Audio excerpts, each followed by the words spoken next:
Cramped and without running water. This was home for the Kovinches as they waited for their dream to take shape. This is where you were living for how long? For almost 2 years. Figured we'd only be in it for a few months.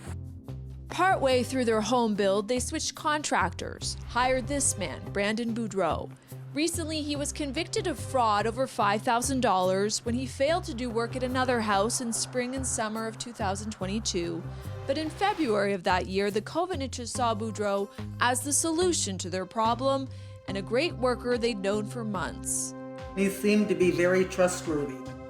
They sent him a deposit and e-transfers as requested. In total, more than $145,000. Workers were on site. He texted he bought a long list of supplies. A few months in, problems piled up. Electrical wiring was cut in the house with no explanation. The Kovinches say the well company hadn't been paid. Promises by Boudreau to install windows went unfulfilled.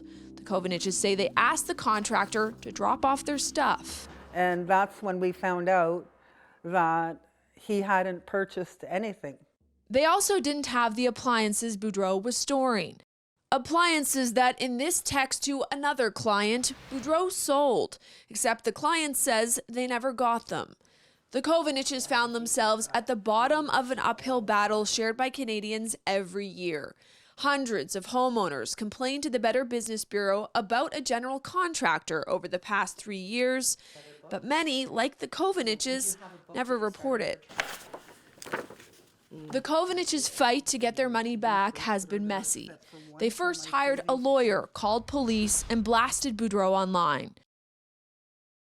The Kovinches paused their pursuit of criminal charges when Boudreau's family started to pay them back, paying for their appliances, flooring, toilets, and an unpaid bill. Boudreau also sent money, but slowly. And even at that rate, it would have taken me 20 years to complete my house. The contractor claimed he owed them $40,000. The Kovinches say they're owed tens of thousands more. When they asked police to charge Boudreau, RCMP first said the Crown said it's a civil matter. The Kovinches spent thousands of dollars on a lawyer to fight the case in civil court, but had to walk away. There's no way that I would be able to afford it. In late October, a potential break. The Crown accepted their case. Boudreau was charged with fraud over $5,000. 2.5 years on, the family spent thousands more to make their upstairs livable, but still have no kitchen cupboards, no finish downstairs, and almost no hope. Well, I suppose I could say I'm in financial ruin. I don't have 2 cents to rub together.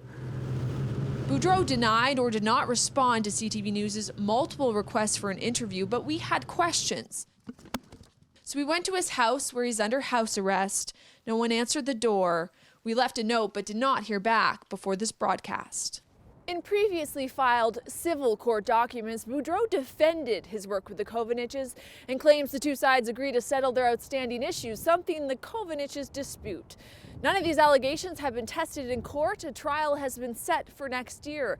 As for how homeowners can protect themselves, the Better Business Bureau says people should always have a contract where things like key timeframes and costs are in writing. Get 3 bids and do your homework, because they say the cheapest option isn't always the best one. Sarah Plowman, CTV News, St. John.